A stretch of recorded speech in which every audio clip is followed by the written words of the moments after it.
All right, welcome to another episode of the Freezin for NFC North Podcast, episode 82 to the 2024 NFL Combine Week. Justin Fields drama continues and division updates. Lots to get to tonight. I'm definitely excited to have some new guests on the pod.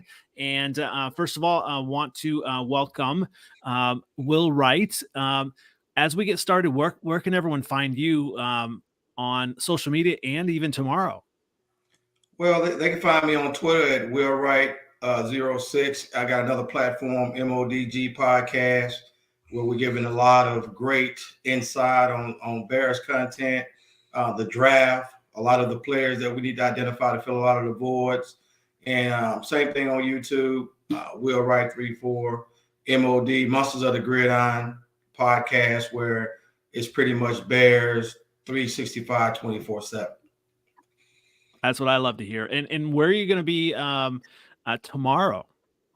Well, tomorrow I'll be in Indy at the Combine, getting a good look at some of my guys and some of the guys that's participating in the Combine that I think would be some great players that we should target in this year's draft. Definitely excited. We'll get into a little bit more of that soon as well. And welcome, Justin, from the Purple Persuasion. How are you doing tonight, and where can everyone find you?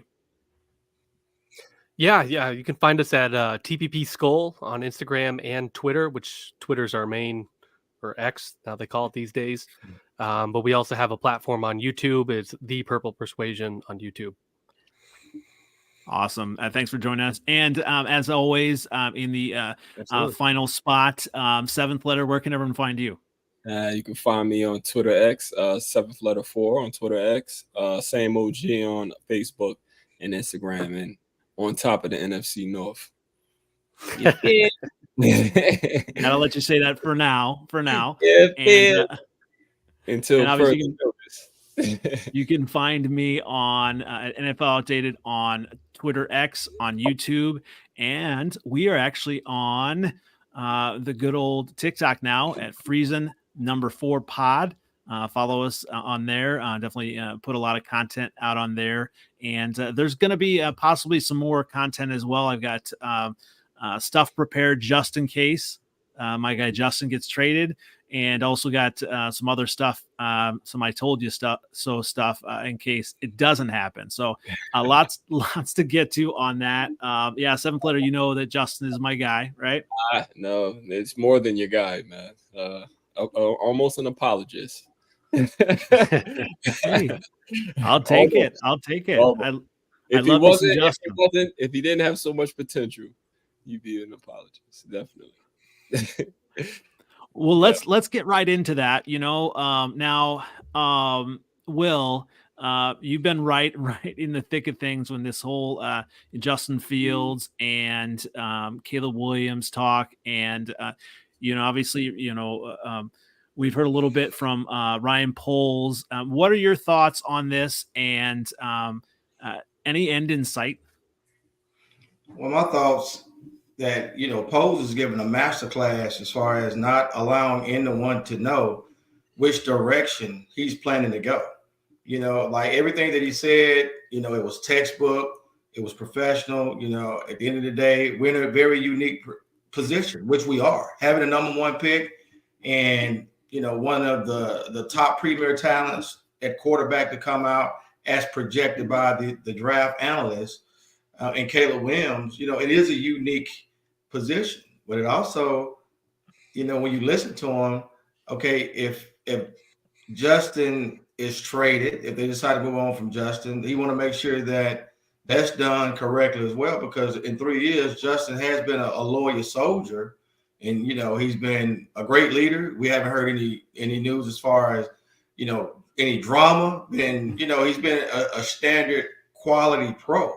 So when you really look at, from a GM perspective, if you put your GM hat on, he could go get Caleb and reset the rookie contract.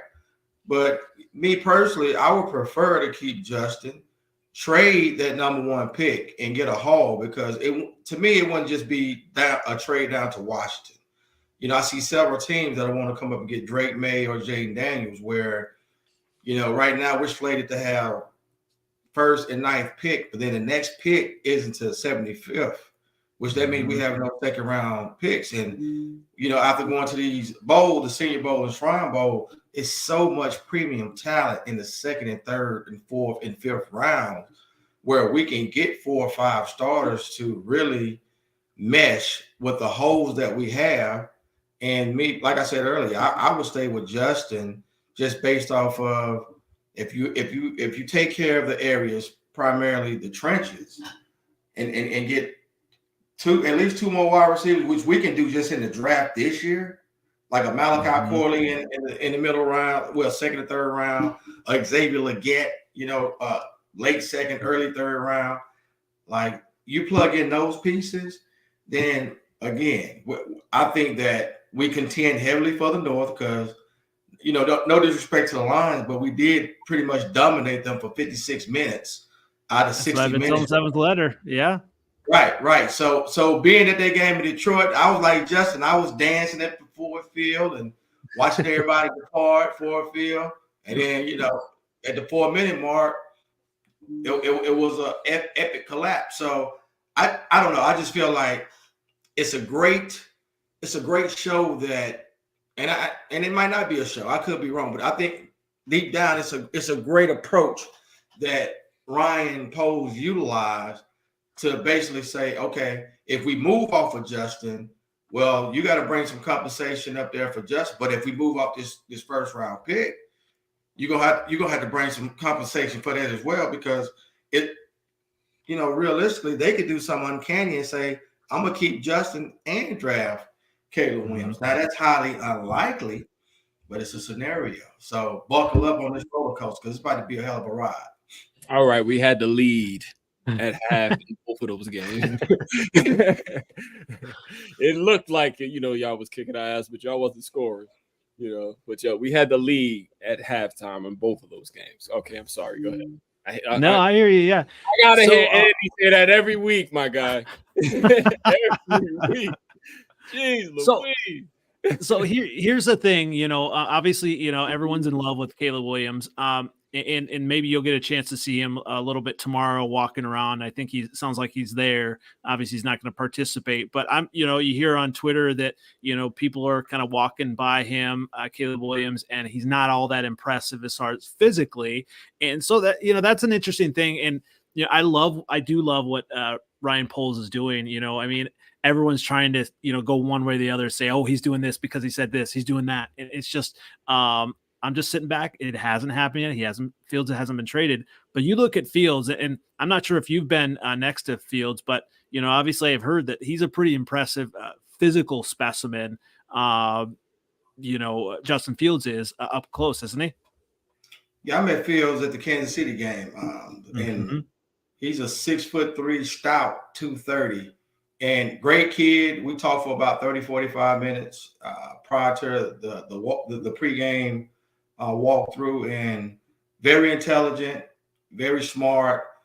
It's just, again, like sometimes he overthinks. He's right. I can see that when the route concepts doesn't mesh, his drop back, whether 3-step, 5-step, 7-step, he tends to freeze up. So if you got someone like a Kerry Joseph and a Shane Warner to come in and work on his footwork, but also develop the route concepts to be synchronized, it's much easier when you just study pumping information into a person's head like a computer and basically overwhelming them and almost crippling them in the time of execution. Because one thing I can say about Detroit, which I do like, is that their offensive coordinator, Ben Johnson, he stuck Jared Goff behind that all-pro line, and Jared Goff, 1, 2, 3, ball out, 1, 2, 3, 4, 5, ball out, 1, 2, 3, 4, 5, 6, 7, ball out. Like, the route concepts meshed his footwork.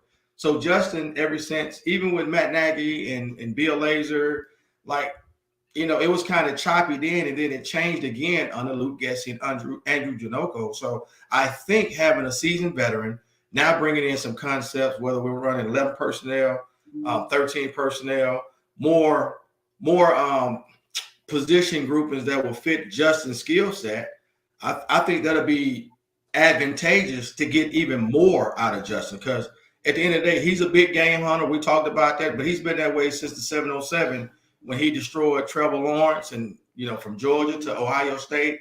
So that's something that really hasn't changed. People still talk about anticipation, him patting the ball. But at the end of the day, he's a freakish athlete, and his dual threat capability compromises the defense to the point, even when he passed the ball, if you think he's running, you're still going to be a step behind the tight end or the receiver where you can't break on the ball to get an interception, which we saw against Washington when he threw for 282 and 4 tutties. And that last touchdown to DJ Moore, everybody was like, any other quarterback, that would have been a interception going the other way. But he hit DJ Moore in a place where only he could catch it, the corner gamble, and DJ took it to the house. So Justin has a very precarious skill set, similar to Lamar Jackson. I think a stronger arm and better straight line speed. But at the end of the day, I think someone like a Shane Waldron can get more out of Justin versus a lot of the guys that we've had in the past. I would agree. I want to bring another Justin in here, obviously, from the Purple Persuasion.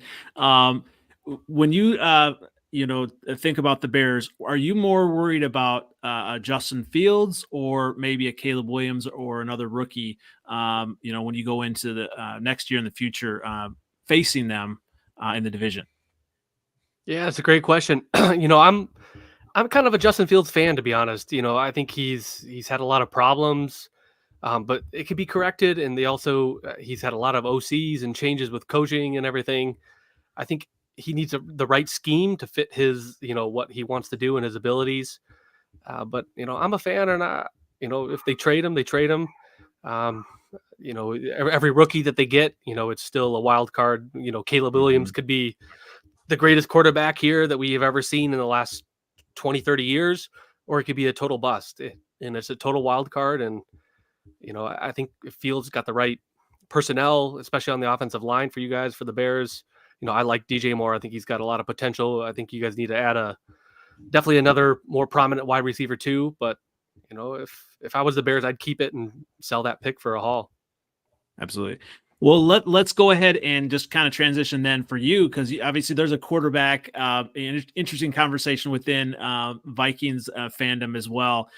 Keep Kirk or anybody else? What side are you on with this? That's the question of the ages, it seems like, for Vikings fans. But, ultimately we don't have, full visibility as of now. I'm under the impression of, I think it's the right time to move on from Kirk Cousins. I don't think we're drafting this high anytime soon. If we were to bring back Kirk, for example, we got our GM's got us in a good cap situation. And I think we're in striking distance from one of those top 3, top 4 QBs. And I'd like us to move on. But if they bring back Kirk, I support whoever's at the helm. Will, are you a fan of any plan for the Vikings? I mean, Kirk Cousins, he's kind of I'm a Cousins fan, but I don't know. Are you from what you've seen? Honestly, I feel that it's time for the Vikings to get one of those younger maybe even a JJ McCarthy. They might I see the Vikings as a wild card to trade up in the top 3 spot, because Justin Jefferson has made it evidently clear, if you don't have a top flight quarterback in place, he is not clearly going to sign a deal.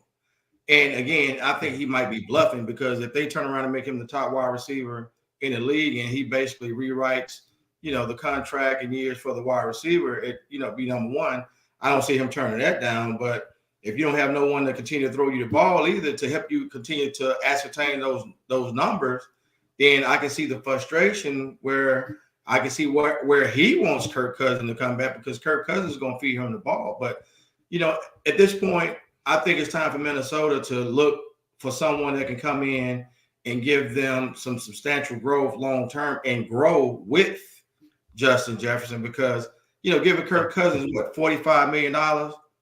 And I got to admit, his agent is a genius, because normally it's guaranteed money through all his contracts. But what I'm hearing now, Minnesota, they aren't planning to guarantee if they give him a deal because of the injury, which would be smart on Minnesota's part. but there's a demand right now for veteran quarterbacks. So Kirk Cousins could end up in Atlanta. Kirk Cousins could end up in Denver. He could end up in Las Vegas, because those are 3 spots where I don't see them coming up and trading a lot of capital to go get a quarterback. So they might replace, like Denver might replace Russell Wilson with a Kirk Cousins. So at this point, Minnesota, I believe, needs to look at, if not one of those guys, a Bo Nix or Micah Penix, to start preparing that transition, even if they do re-sign Kirk one more year, so that they can have a bridge to have a quarterback to take over once Kirk leaves. I know, Seventh Letter, you're a huge Jaden Daniels fan, aren't you? No, he's he looks the part. But as far as the Kirk Cousins things go, I think this is a really good chance for them to move on. They can make the excuse that, he just came off a big injury at his age and Father Time is undefeated. You know what I mean? Like, it's really time to start looking forward. And again, like he said, like you're not going to be picking as high. I mean, you may, because they probably stink this year, because they still ain't gonna have no defense. So you might be able to get one next year, but it's a lot of good quarterbacks in this year's draft. So I would probably strike while, there's it's highly likely there'll be about 2 or 3 good ones this year. So I would do it now as opposed to waiting. You know what I'm saying? You got the Cardinals are probably not going to pick quarterback, but you got the Giants that's probably going to try to jump on one. You got, you know what I mean? So I would try to strike and get one now. Kirk Cousins, I don't know if he'll even be ready for the start of the season. He may with like all science and everything. And, Aaron Rodgers was faking like he was coming back at the end of the year. So you never know. But I just think at his age, I think it's time to start looking forward, or you'll be stuck. You know what I mean? He should. Yeah. Kirk Cousins is his own, he's a man. He's a man with children and a family. I know he wants to get paid, and he's been getting paid on his terms. But I think he needs to probably humble himself. He's in a good situation. He has a pretty good offense. I would probably try to stay in Minnesota if I was him and try to work that out. And still draft a quarterback and leave him, do what the Packers do. It works, yo. Sadly, unfortunately for us, what I'm saying, it works.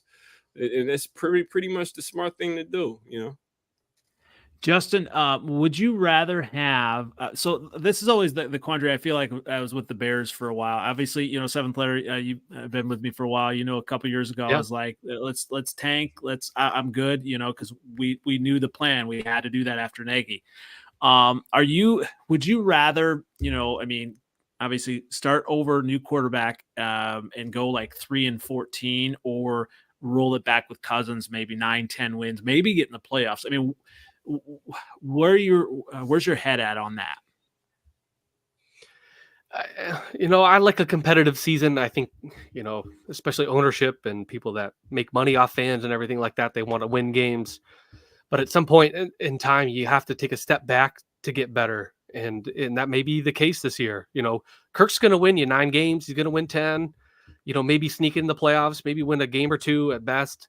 But in the end, you got to cut the cord and you got to find that generational quarterback. And I don't think our situation's any better than it is right now. So I think they need to capitalize. And, I hope they move up, get the guy they want. Or if, the guy that falls to them, JJ McCarthy or whatever, falls to them at 11, great.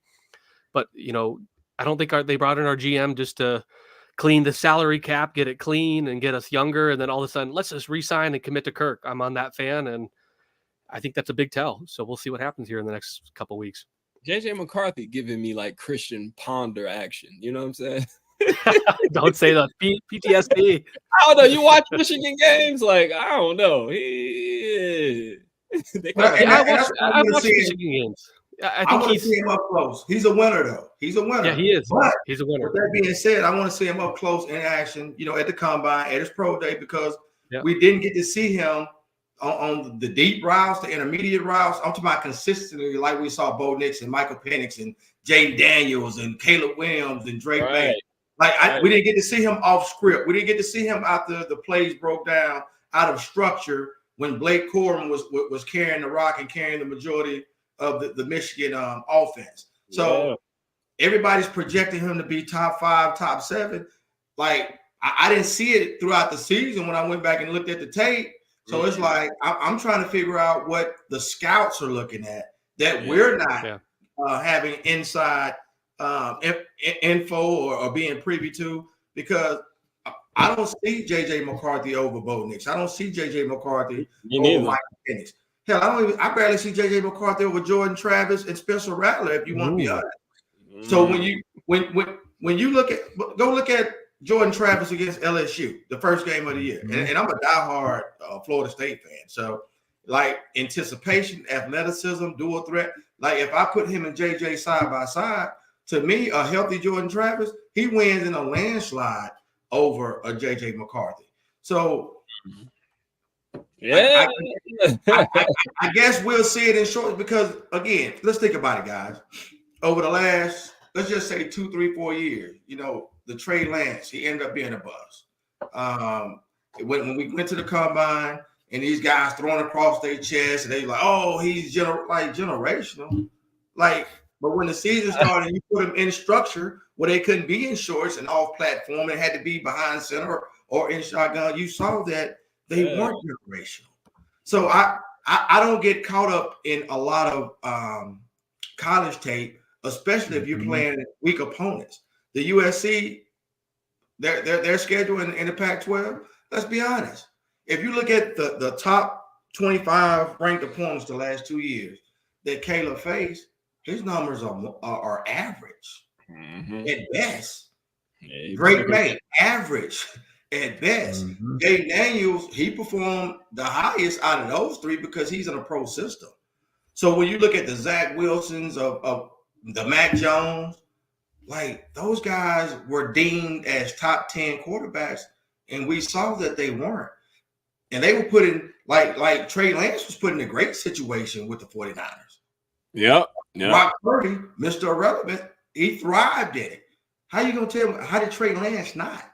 So that's why I say pump the brakes on all the generational talk, because the NFC North to me right now is one of the most dominant, probably in the NFC, definitely the most dominant conference or division, because we had two teams in the playoffs. Detroit should have went to the Super Bowl because they was just dominating the 49ers.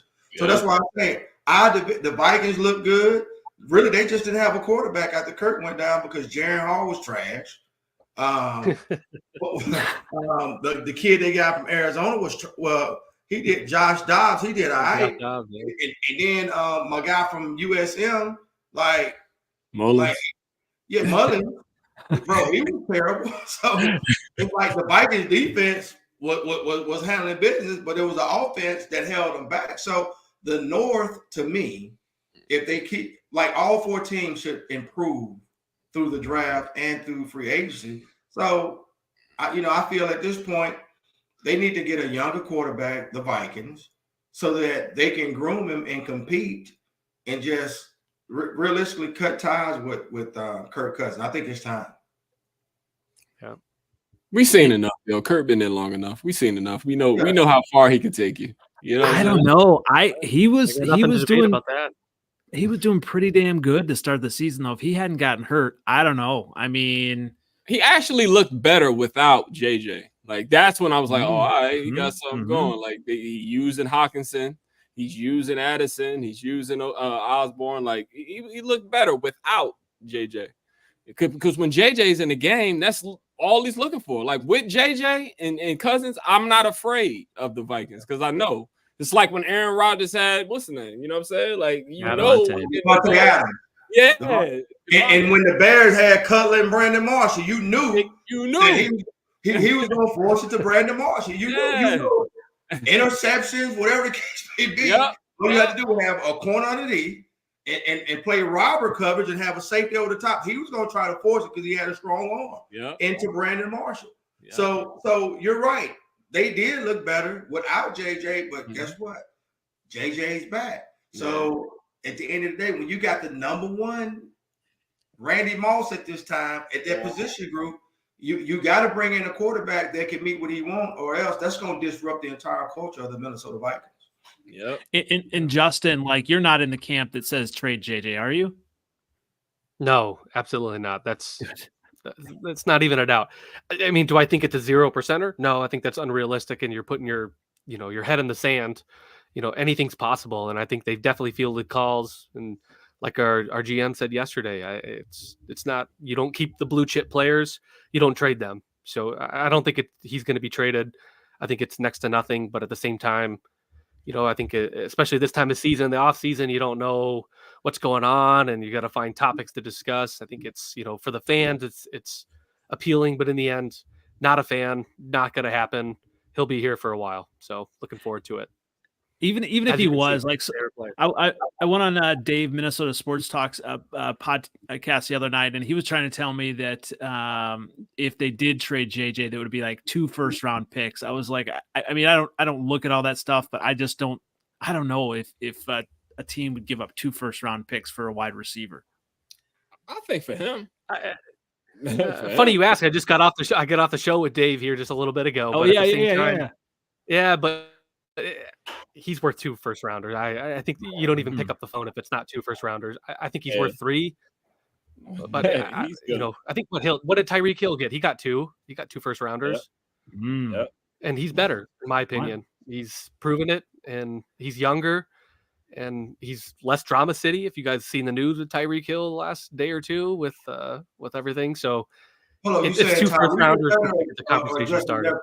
Which one is better? Justin Jefferson's better than Tyreek Hill. Oh yeah, absolutely, hands down, unequivocally, yes. And Tyreek's the highest paid, and all that. Yeah, just the lack of drama alone makes him better. Yeah, I mean, you saw the news today, or what happened? Yeah, I didn't even see the news. I've been trying to stay away from it. Enlighten me. What happened? What do you do? Overweight OnlyFans. I guess he was. He's got it. What do you got? Yeah, they was playing some backyard football, and he charged her, and she said he broke her ankle, and of course she filed a lawsuit. And I'm like it sounds. You forgot the biggest part. OnlyFans star, Right, OnlyFans star. So it sounds like she's trying to, honestly get a bag. That's what it sounded like to me.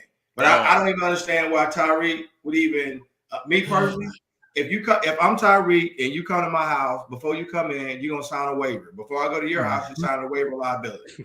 Because everybody that comes around him, whether it's someone having a kid or getting injured, they looking for a bag. Absolutely. So you got to be smarter than that. You got to protect yourself. Oh God, yo! For him to be so fast, he's real slow in a lot of areas. Yeah, definitely. Oh, Jefferson's on another whole nother level than this. He's $35 million per year, gonna top Tyreek Hill. He's gonna get paid. He was at every game that he didn't play. He was on the sideline every game he didn't play. That says a lot about a player. He does. He's got a good team effort. And he's excited. I think he knows he's going to get paid. He wants to be here. He definitely has his concerns about who's, what the future is going to look like, who's going to be the quarterback. He said he wants Kirk, but he's also said that he understands that it's a business, and he trusts that the Vikings are going to kind of keep him in the loop of what's going on, and I think that's going to be the case. Keep him in the loop. If I'm Kwesi, I'm saying, tell me who you want. Just tell me who you want. We want you. Like I went to the Vikings training camp, and obviously they've got the on the wall. They've got the teach me how to do the gritty. I mean, as far as like a marketability, he's that guy. Oh, yeah. Not only on the field but off the field. NFL. And you need that in Minnesota. Obviously, it sounds like today they were.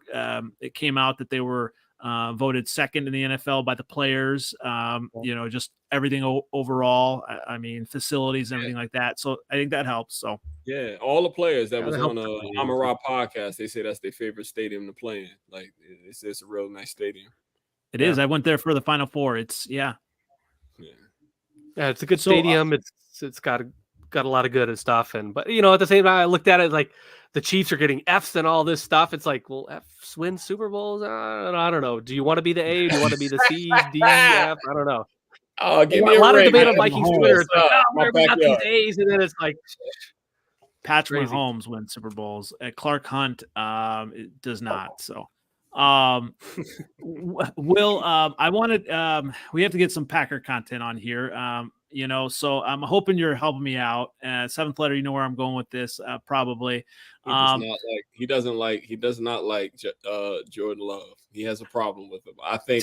Jordan Love still has something left to prove. He's not going to be MVP next year, right? He's got something left to prove, right? Will? Well, you like him? I'm gonna be honest. Like, I was thoroughly impressed because at first I was like, we got him. After that first game, I'm like, even though we lost 38 to 20, like if we'd have had Sweat, I think we'd have got more pressure on him. And he, like, really the line to me, that the route concepts, because man, like, he can stick all four of us out there, and we can get open off those routes that that Matt LaFleur was putting in play. Yeah, wide open. Why? Like, so in the playoffs too. In the playoffs, right? So, and he throws so much off his back foot. He has a little Brett Favre in him. He has a little, like, when I'm watching him, the way he fling and throw and throwing across his body. But unfortunately, I think once all the teams get a lot of tape on him, yes, and they'll catch him. Everybody pass rush, because our pass rush is going to improve tremendously. Eric Washington. One thing I can say, Eric Washington is great. This is his second stint with Chicago. Mm-hmm. He is great at getting pressure with the front four. Last year, the Buffalo Bills had 54 sacks.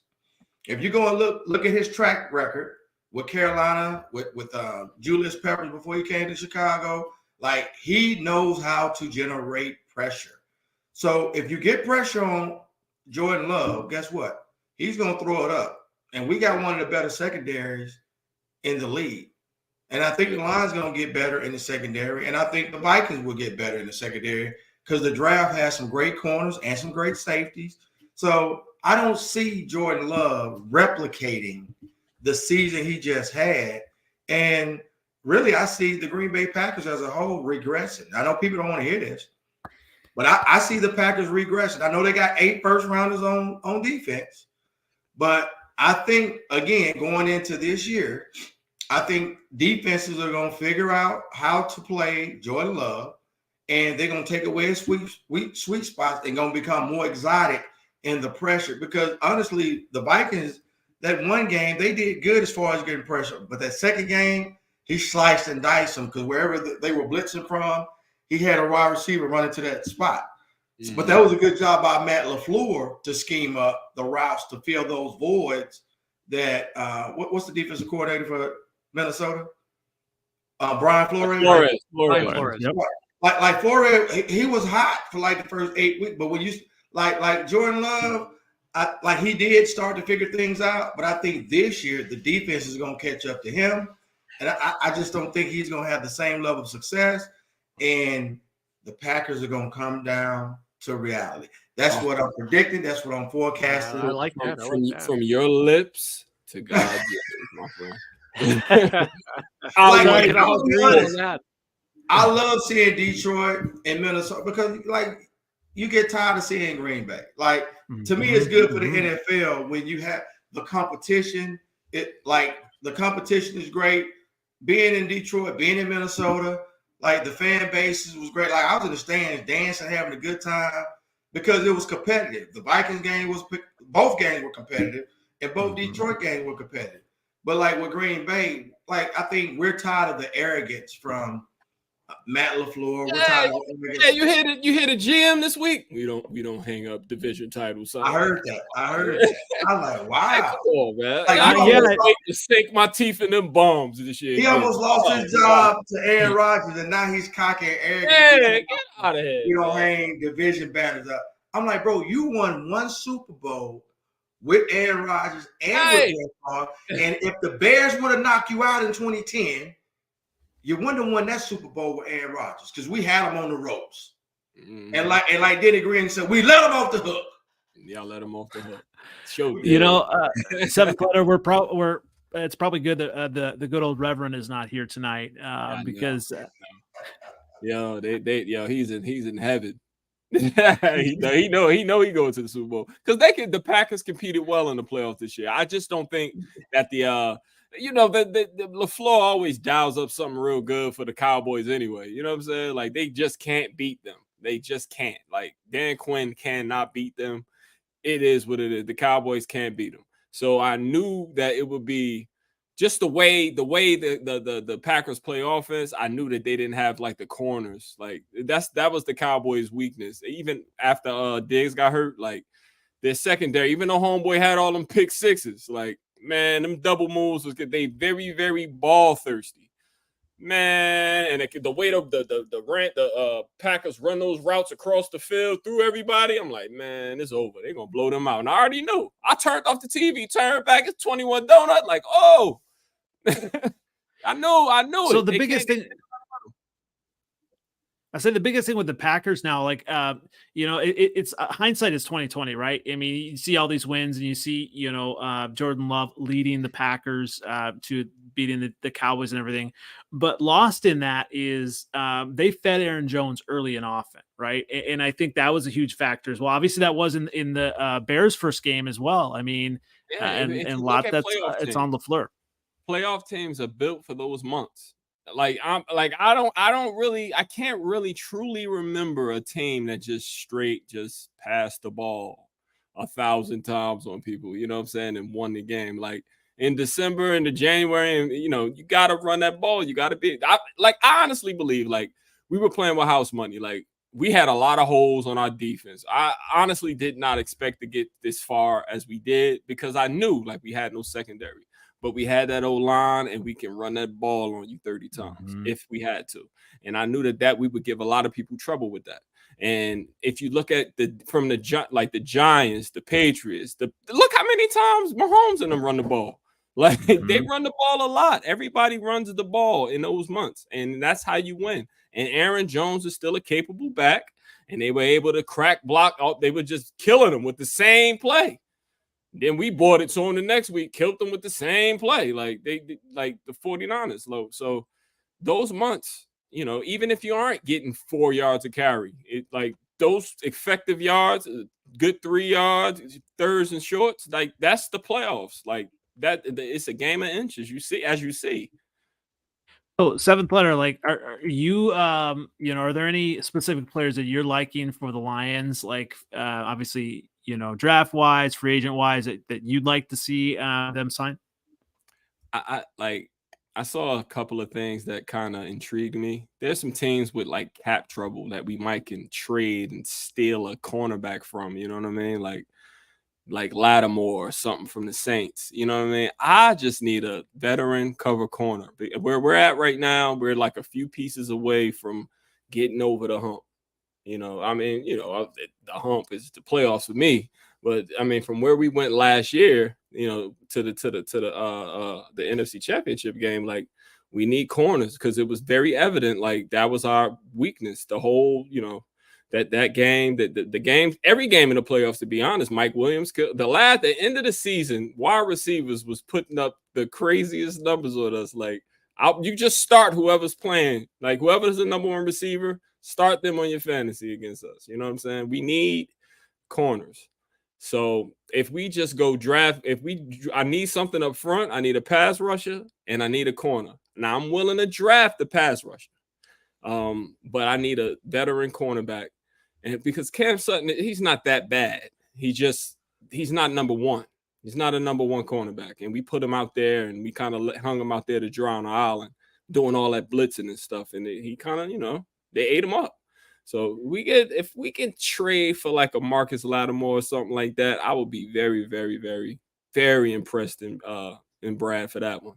What about Snead? L'Jarius Snead from the Chiefs? Well, he's shopping. Snead is good. Snead is good, right? But you ever had like a cornerback that was just good for a system, like you know what I mean? Like he's really good for the Chiefs, and he's really good in that. Like I don't know his personality type.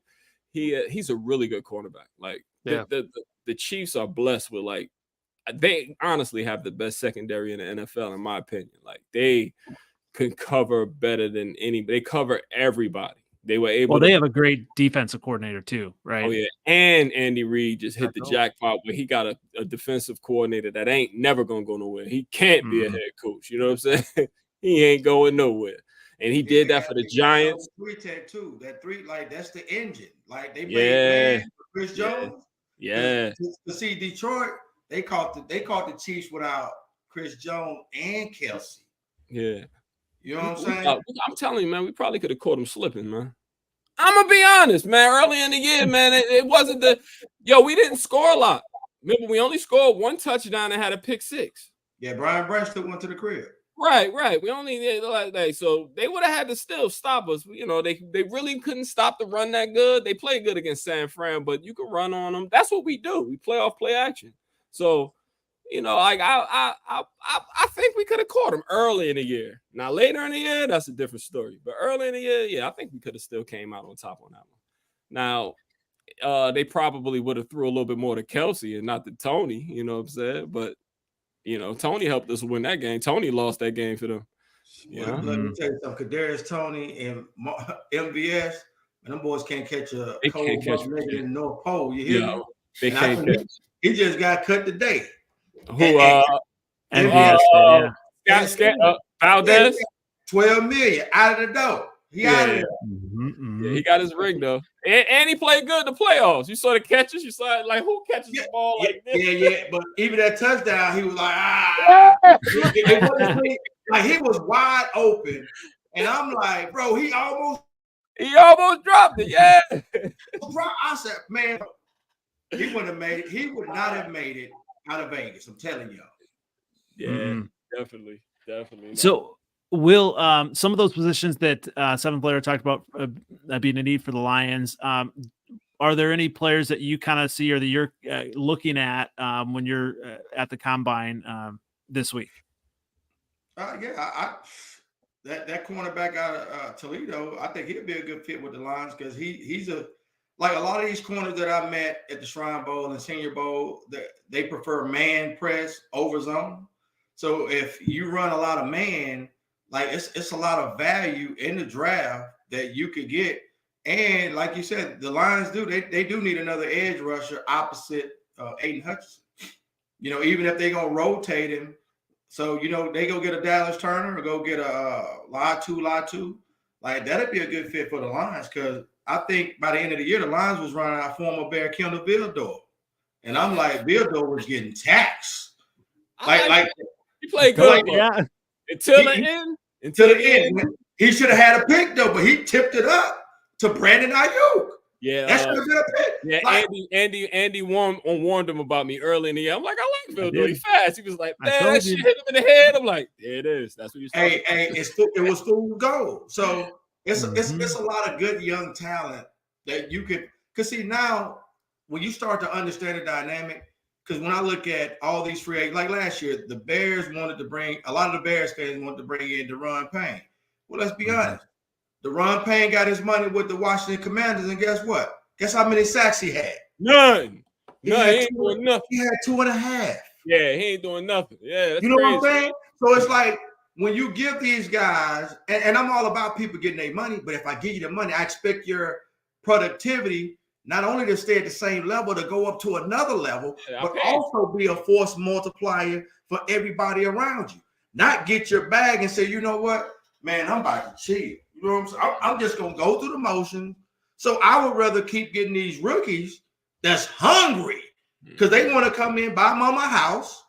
You know what I'm saying? They want to come in and start some generational wealth. Because when I talk to these kids and you see the fire in their eyes, like that's what, when I talk to like the kid that's a free safety for the University of Miami, Cam Kitchens, he's a dog. That's what I want. I don't want somebody that I just gave $60 million and then the next 2 years, they give me one interception. What am I gonna do with that? Well, that's why Sweat was like the perfect pickup for the Bears. I know everyone said, "Oh, Chase Young," but like perfect fit, perfect character guy. That was a surprise. Force multiplier. Yeah, I was surprised. I told you I was excited at the time. Everyone's like, Chase Young. But yeah, I mean, he really transformed that defense. And then it opened it up for Stevenson and some of the other players to really excel as well. I mean, that's kind of what you need. Yes. And it's only going to get better because we get ready to add at least 2 more impactful edge and 3-tech. So when we get that pass, we had 22 interceptions, gentlemen. And that was just with Sweat. Imagine what's getting ready to happen when we add a Jared Verse. because everybody wants Danielle Hunter, and normally I wouldn't be opposed to bringing in a Danielle Hunter, but Danielle Hunter's about to be 30. I'd rather have a Jared Verse or a Dallas Turner, preferably a Jared Verse, along with a young Jonathan Newton. Like when I'm looking at these young guys, or even a Braden Fisk out of Florida State, because he has a relentless motor that would translate to the next level when you got Sweat on one side, you got Verse on the other side, or we go get a guy like Bryce Huff from the Jets, on top of Verse, and just have a NASCAR package after the quarterback. That's what I'm envisioning. Like, you can't keep spending. I know the salary cap went up, but you can't keep spending money on these players like Danielle Hunter. He deserves it because he had 16 sacks. He was a force multiplier. But like some of these other guys, like I wouldn't give them. I don't care if the position slates you to get that money. If your productivity don't match with like a Chase Young, he's going to be on a 1-year deal because the Super Bowl showed what? He wasn't hustling on a lot of plays. Yeah. Like he was just going through the motions. Like when the game really mattered and I needed you to make a play, the film don't lie. I see you barely hustling to the ball and Pacheco running through there like he got a wide open lane to the beach. Justin, are you a fan of Danielle Hunter going back to the Vikings, or is that just pretty much out of the question, do you think? No, I'm a big fan of him coming back. I hope he does. I really, if I had to, put my money on red or black that he goes, I think he's gone. I think he's going to chase the money and get his best deal, and rightfully so. He took a really team-friendly deal early on when he was a rookie on his rookie contract, and last year we had a little bit of a back and forth with him, and eventually they were able to come to an agreement of, signing a 1-year deal extension on it and getting the no trade clause. So we can't tag him either. So, or actually not the no trade clause, but the tagging, the franchise tag. So in the end, I hope he's back, but I think, in the end, I think if I had to put my money on it, I think he's probably gone. I think Jacksonville is probably the leading candidate if I were to guess.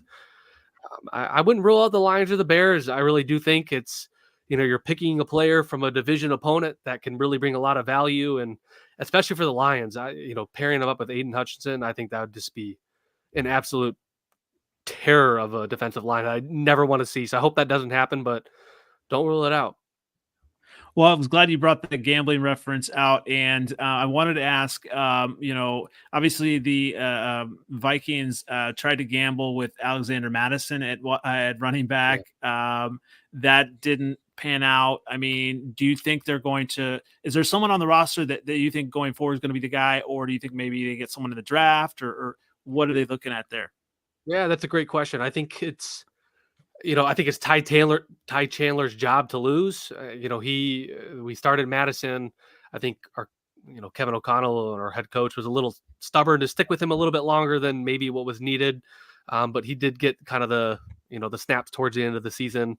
And I think he's a feature back, but I don't think he's a true number one, like Dalvin Cook that we had for a lot of years. And I mean, I can even think of, was Adrian Peterson before that. And I don't even remember when we didn't have a true running back one. So I think this year, I do think they'll either target one in the free agency. I don't think it's going to be a Saquon Barkley or anybody, high like that, or, Josh Jacobs or anything. But I think they'll maybe get like a kind of the tier 2, tier 3 running back, maybe to pair with them, or maybe get a running back rounds 3 or 4, maybe 5 in the draft. So we'll see. I think it's definitely a concern for this off season for us, for Vikings fans. Will, want to go to you then? Like, are there any running backs that you're kind of watching at the combine then? Oh yeah, for sure. Trey Benson, Blake Corum, Bucky Irvin. Those are my top 3 right out of Tennessee. He's a speedster. But for the overall assessment, Marshawn Lord out of USC, I got to know him real well at the Senior Bowl. But Frank Gore Jr., University of Southern Miss. But it's relatively light in the draft at running back. So with all these running backs not getting franchised, Austin Eckler, Sir Henry, Saquon Barkley, Pollard, Josh Jacobs, Like I would be open if I'm the Vikings to bring in a Henry, because you really need a bell cow type of back because they run a lot of play action, whether it's Kirk Cousins or whoever they draft. So if I don't have a threat of the run, like all I got to do is play double coverage, cover one, cover three, double Justin Jefferson, because I'm not afraid of your run game, especially if my Kirk Cousins come back. You already know it's going to affect your downfield passing without that element of a back going downhill, keeping those linebackers honest where they can't just drop back in that intermediate zone and that front four just tee off. So, I don't know what Kessie's going to do, but I would definitely look at one of these free agent backs or take a look at a Trey Benson or a Blake Corum, second round, early third round if they fall that far. What about the Bears? Do you think, obviously, we've been talking about free agents. I mean, is there any chance the Bears actually sign Saquon? Or, I mean, Seventh Letter knows I'm a Roschon Johnson fan. I love Roschon Johnson. He runs hard, though. Like, I mean, that could, bite him in the butt coming, if he gets was a little different. Injured. He was a little different after that concussion. He's a little different after that. He wasn't running as hard until the end of the year. He's a little different. So, yeah, what are your thoughts? Yeah. He runs more like Adrian Peterson, but Peterson had that breakaway speed where Roquan doesn't. Yeah. So at the end of the day, I like Roquan, but I like him more as a rotational back. Me personally, when I look at the needs that we have, this also a center, a free safety. We can go Geno Stone from Baltimore or Julian Blackmon from Indianapolis. A center. I wanted Connor Williams from Miami before he tore his ACL. So now I'm pivoting to look at either Lloyd Cushenberry or, even an Evan Brown, which would be a slight downgrade from Seattle. And then, of course, if I were to take an edge rusher, I would thoroughly look, even though it will go against the timeline and age gap of what we're building, but I would look at a Danielle Hunter. But I'm afraid that Jacksonville, because they got torched because they didn't have a pass rush other than Josh Allen. So I'm afraid that, Jacksonville, they're going to make a strong run at Danielle Hunter. And, of course, wide receiver 2 and 3, we need at a minimum 2 wide receivers. But, we could get that in the draft because, like I said, you mess around and get a Marvin Harrison Jr. at 2 or 3, or if we trade down again and get a Roma Dunze or a Keon Coleman or Xavier Legette or a Malachi Corley, or like the possibilities are endless. Brian Thomas Jr. I would say Malik Neighbors, but he's kind of similar to DJ Moore. So I want a taller X that has a little, 6'4", 6'5", have the ability to go up and high point the ball. What we wanted Chase Claypool to do, but for whatever reason, he could never get off the ground. So when you look at the needs, like I would target a lot. That's why I want to trade that pick, because I would rather go a lot of tier 2 free agents. Bryce Huff, bring him in as an edge because he's not going back to the Jets, and build that line. And we can use the free agent market to supplement, but use the draft to bring in young premier talent that's going to grow with that timeline. And if you got Justin Fields still running, we can go get a Brock Bowers or a Jaheim Bell from Florida State as a U tight end. And guess what? You will have the defense in such a flux trying to figure out if Justin's running, if Justin's throwing. Like you got so many options because, let's be honest, this past offseason, other than DJ Moore and Cole Kmet, everyone else was inconsistent and really didn't get the productivity that was projected. Could you answer a question for me, sir? What's up with Darnell Mooney, yo? Darnell Mooney going to be a Chief next year. You're going to be good again, right? Yeah, like I'm going to tell you something. If somebody self-reports themselves, they're done. And when he self-reported saying he had a concussion, and again, I'm not knocking because I don't know if he did or if he didn't, but it was just awkward after those games where his other than to block, his number really wasn't getting called as far as because the first option was DJ and the second option was Cole Kmet. So after that second read, unfortunately, he didn't get the opportunity. So we're in a contract year. I think he's going to go somewhere like a Kansas City with them. They need at least 2 or 3 wide receivers. Yeah. And I think Darnell Mooney can excel with a Patrick Mahomes to show that the offensive coordinator inability to use him properly. Because everybody say, well, Justin was overthrowing him. But if you look at it from the quarterback's viewpoint, a lot of times when he was throwing the ball to Mooney, he had pressure in his face. So it's like, you got to have everything in context. But at the end of the day, like I take a Marvin Harrison Jr. and Romeo Odunze, like I would double down almost after getting multiple picks and then come in and have the greatest show on turf or earth, since we don't have turf. that would be fucking nuts. And didn't Mooney was it not last year, the year before, he had admitted being in the Nagy playbook or something? I think it was just, I liked Mooney, but I'm just not sure about his work ethic or if he's really there either. Well, his first year, he actually put a jug machine in his apartment. And to me, that was commitment and dedication. Okay. Like he was making one-handed catches when they went, I think they went 6-11. That was Nagy's last year. But then when they went 3-14, he made a hell of a catch against the Vikings and he made a hell of a catch against the Giants. But after he bobbled the ball against the Commanders and they lost on Thursday Night Football, he ended up getting hurt and he faded out. So I thought this year he would have had a better season so that he could have got the bag, because everyone was debating, are we going to re-sign Claypool or Mooney? Well, hell, neither. Yeah. Like, so you got to give the Bears, and you got to give, whether it's Justin or Caleb, and I'm saying Justin because he's the current quarterback, like Justin can't be a force multiplier. Like, you don't want him to run, but the route concepts that are being called by the quarterback in comparison with the time that the line is blocking, in comparison to the time with his drop back, none of that stuff synchronized. There are no underneath routes for a check down. So by the time 3, 5, 7 step drop, it's a sack or Justin got to scramble, and he's going to more than likely run. So he can't go through the full progressions in order to even get it to a Mooney, or he throws passes to Robert Tonyan or to Tyler Scott, and they end up being drops or fumbles.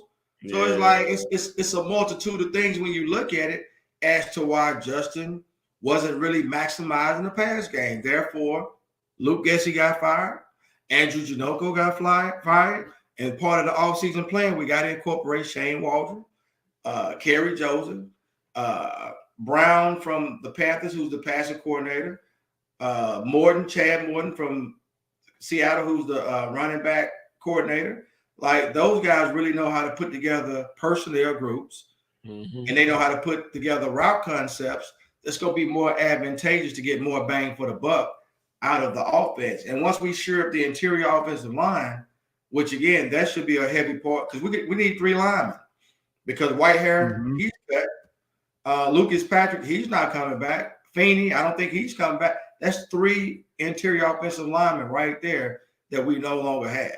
So that's 3 linemen we got to get either through the draft or through free agency, and I prefer the draft because JPJ from Oregon, he's a dog. So I love to hear all of this stuff. There's so much good stuff here, and obviously, the discussion on Twitter X about excuses for Justin, but it all makes sense. It all comes together. It's not just the quarterback that makes it happen. It's everything. Obviously, all the concepts, all the right the roster, coaching, and all of that. And I just wanted to finish with one last thing. Then, and I'm going to start with you, Justin, as well. So we've got some new coaches in. So how would you rank the NFC North coaching, like top to bottom? Who's the best? Who's the worst at this moment? Coaching wise, like head coach? Entire coaching staff. Or just entire coaching staff. I got to give the Dan Campbell and the Lions credit. I mean, they're the target at which to shoot in the division right now. So I really respect what he's done. And 2 years ago, I was like, there's no way he makes it back as a head coach. And he did. He snuck by. They started off real rough. I'm like, this is just solidifying what I thought and believed. And then in the end, he went off on like a 7 or 8 game winning streak, or 8 out of 9 to end last season. And then this year he exploded and brought him, 1 game away from the Super Bowl. So can't give any knock to that. I'd probably put, I hate to say this, but I'd probably put Matt LaFleur at number 2. I just think what he's done in navigating Aaron Rodgers, which is a tough thing. He runs his own scheme, and he's, he probably didn't run what, LaFleur was trying to tell him. And I think what he did with, Love this year, I think you can't discredit that. And then I'd put, my favorite head coach, he's still growing and learning. Kevin O'Connell's number 3. And, the report card said he's one of the best as of today, which from the NFLPA. And then I'd probably put the Bears last, unfortunately. I'm sorry. So, Justin, I don't know if you know this, and I know Will is actually aware of this. The Bears actually do have a new head coach, and it's Matt Eberflus. He came out. He's got a nice new beard. He's got a nice new look, and so he is a new guy. He didn't come out with the grills, did he? Not yet. I don't know, Will. What is your ranking? I mean, obviously, the Flus is still at the bottom of the pecking order, probably, right? Oh, yeah, for sure. When you look at head, I'm going to say Dan Campbell, number 1. I'm going to say Matt LaFleur, number 2. And I'm going to say Kevin O'Connell, 3. And I'm going to say Flus is 4. And the reason why I'm saying Flus is number 4, because we blew 3 games last year. Mm-hmm. And to me, that's a reflection of leadership and coaching. So you're the head coach. Instead of being conservative, the thing I like about Dan Campbell, it could be 4th and 2, 4th and 5. And I saw that firsthand in Dallas. When he ran that play 3 consecutive times. He don't give a fuck. I like that though. That's what I like as a player, if my coach has that amount of confidence in me to go for that play, not once, not twice, and they got it, except the third time. But both times they got it. I said, oh my God. Like players remember that, don't they? Yeah. I'm a fan. They'll run through a brick. Like we know, and Justin said it on the St. Brown pod. And I've been saying it, like Anzalone is dirty, but again, like St. Brown said, Amara said, hey, coach said if they anywhere right before that white line, attack them. Mm-hmm. And you know what? I thought about it. I said, damn, he right. Because if they ain't touched that white line, technically, they still in the field of play. Yeah. And I noticed Anzalone, Jack Campbell, like a couple times slid. And they were head hunting. I watched it. And Aiden Hutchinson, he's sneaky with it. He'll slide some. Listen, but again, if you see the ref is not calling it, hey, it ain't cheating until you get caught. You know what I'm saying? And if it's in between the white lines, technically, it's not illegal. So the mere fact, again, that we blew those 3 games. Denver, we was up 28-7. Mm-hmm. Detroit, we was up 26-14. 4 minutes. It was like yesterday, 4 minutes and 12 seconds left. In Cleveland, we was up 17-7. There's no way you lose those games if you're a mediocre coach. Not even my average. I'm talking about mediocre. Like all 3 games. Think about it, gentlemen. All 3 games, if you looked in the upper right-hand corner, even in the stadium, it said, okay, at this point in time, it's a 98 percentile chance of winning. 28-7. It was a 100 percentile that you're going to win. 17-7. It was an 87% chance you're going to win, and you lose all 3. How can I not give you a number 4 ranking? I'm going to go along with that too. So part of it too is and Fields has said this several times. Like he just and everyone is saying this, that Fields has not gotten the calls, right? All those late hit calls. And as a head coach, I'm sure he's sending in league all the information. But you do that. Like I wanted to see him blow his top and just say what the hell's going on. But Dan Campbell would have done it. Dan Campbell did it. Hell yeah. I'm gonna take. Look, what's $25,000 fine to a charity? Especially if it supposedly goes to a charity of my choice. I'm gonna take that $25,000 fine for my quarterback, so that you see that. Guess what? This is bullshit. If Josh Allen slides to get hit, you're seeing a flag. If Patrick Mahomes slides and get hit, hell, I saw Nick Mullins slide against the Bengals that game, and he got a flag. Nick Mullins. Yeah. And so they doing dirty. All of them, man. Seventh letter. What's your obvious? Are you you're Dan Campbell all the way, right? It's kind of like I'm a unfortunately I'm like a LaFleur fan on the low. Okay, you know I have a man crush on LaFleur too. So go ahead. Yeah. Like, so I would like 1A, 1B. You know what I mean? Like, I like Dan Campbell and I like the confidence that he has in his players and everything. Like, he was going for those fourth downs when we didn't have nobody. You know what I mean?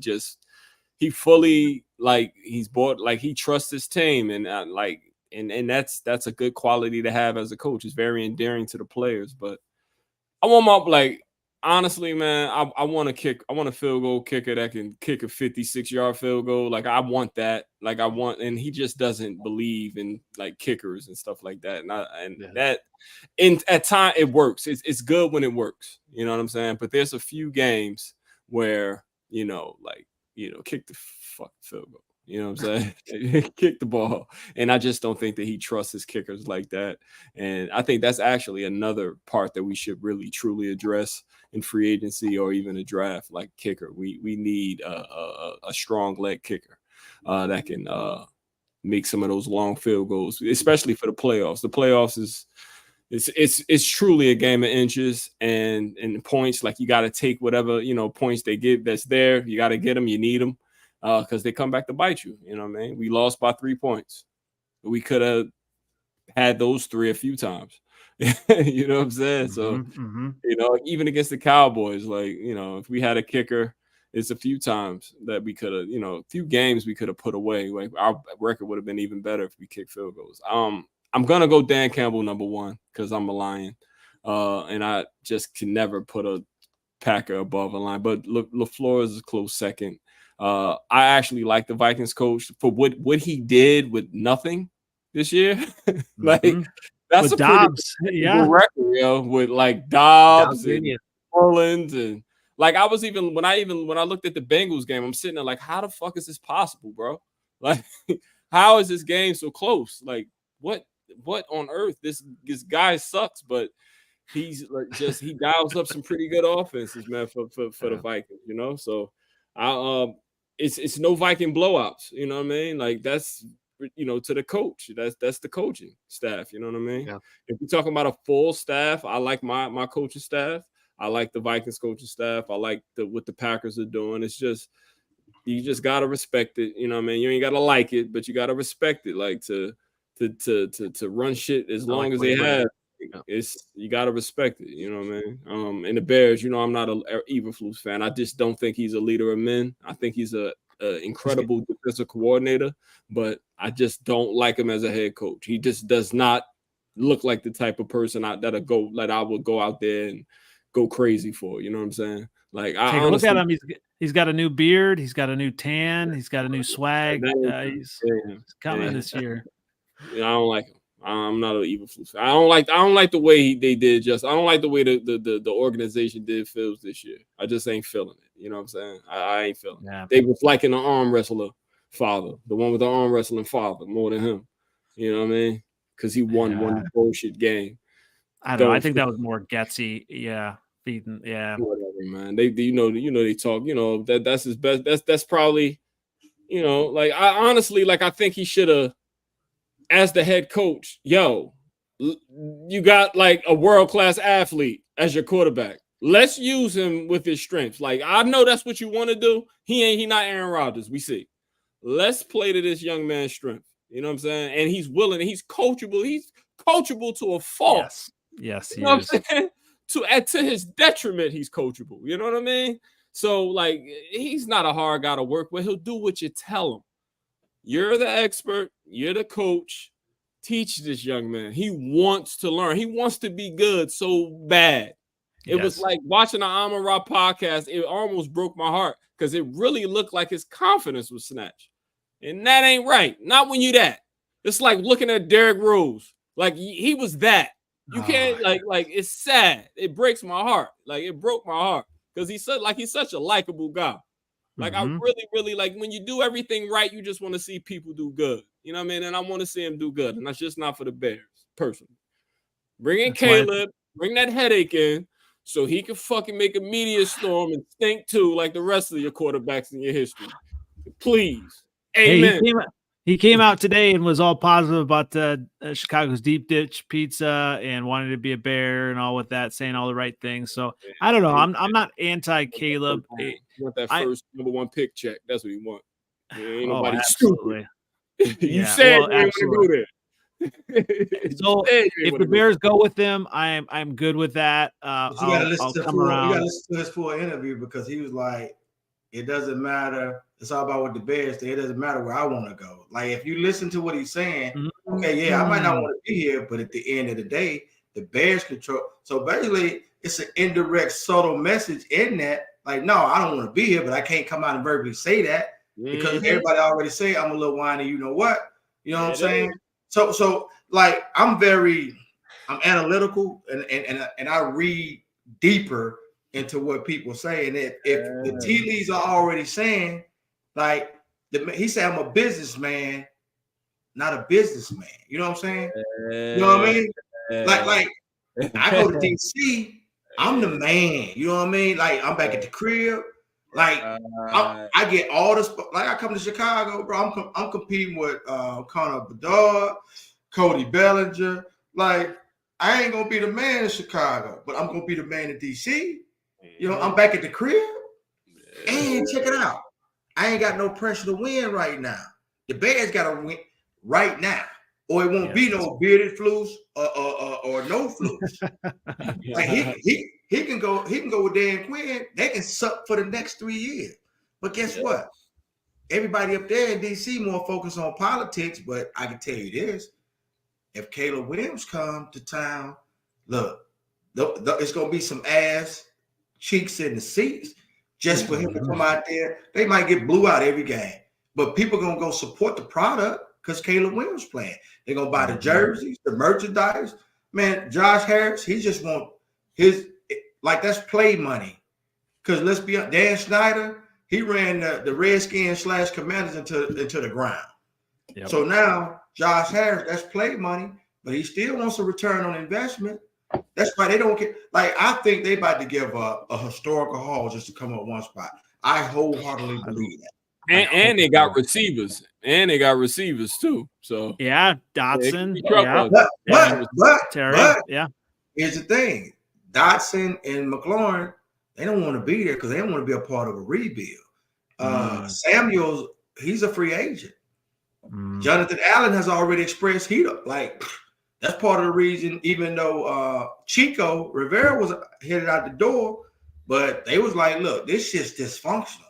If you're a vet and you know your window, even though you making good money, you still want to win. If you know you got a small window, bringing in Caleb, what does that do to your window? That means that your shit is doing what? Yeah. It's slowly closing. Your best years get behind you, then guess what? It's going to affect your bag, and it's going to affect your opportunity to go to New Orleans next year for the Super Bowl. Yeah, you're going to be Andre Rison. Did he win one with the Packers? Yeah, he did, but he became he's like Odell Beckham, he's this awesome receiver, but he just bounced around, you know what I mean? And he never got to read that Jerry. He was really freaking good. Andre Rison was a problem, but he was just kept after the Falcons. He just he became a hired gun, you know. Justin, were you businessman? I had Ndamukong Suh, and when he came to Detroit, it was all business. He would even restructure his contract, but when it was time to go, He wasn't he cried when we lost to the Cowboys when they cheated us because he knew he was leaving. We know those. I need the Dan Campbell players that we have now. I can see them taking a hometown deal. You know what I mean? Because they want to play for him. They don't know no other way. You know what I'm saying? Justin, one question that got me thinking. Were you rooting against Randy Moss to win the Super Bowl with the Patriots because it was with them as opposed to the Vikings? Yeah, it's every player that leaves. The all-time Vikings greats that leave and they see success. It kind of sucks. It's like Diggs in most recent memory, but at the same time, I think the Vikings won that trade in the end. But I'm kind of more of a selfish Vikings fan. I love those players. You get attached to them, and when you see them have success on their teams, it makes you jealous. But in I the got a end, Super Bowl. I won my you Super take Bowl the 2 years ago. Good old When Stafford. my son Yeah. went to LA, woo! I was mad. You would have thought I was a Rams fan. I had the Detroit Yeah, that's I could see that. I mean, Stafford gave you guys a lot, so I mean, maybe it's a little different. I mean, Randy Moss had his we booed him. success, Yeah. but he Fuck had a lot outta of here. drama at the same time. It's Jared time, man. This is Jared go off town now, man. Get out of here. Boo! Well, this has been fun, guys. I definitely appreciate everyone being on here. Justin, where can everyone find you? Yeah, thank you so much for having me on. It's been a pleasure. But you can find us on Twitter X, TPP Skol, or at TPP Skol, same as Instagram at TPP Skol. But on YouTube, you can find us at The Purple Persuasion. Awesome. Definitely like, subscribe. A lot coming. Obviously 100%. with Kirk Cousins and all these other situations are going to be resolved hopefully soon. And thanks again, Will. Great stuff. And I'm going to be following your content, for the combine here. Where can everyone find you as well? Personal handles, you can find me at WillWright06 on Twitter X. And we have the MODG podcast, Monsters of the Gridiron podcast, that you can also find on Twitter X and YouTube. Bringing Bears content 365, 24/7. Love it. I am all about kind of tuning some Bear stuff content out now until the Justin Fields stuff happens. But then I'm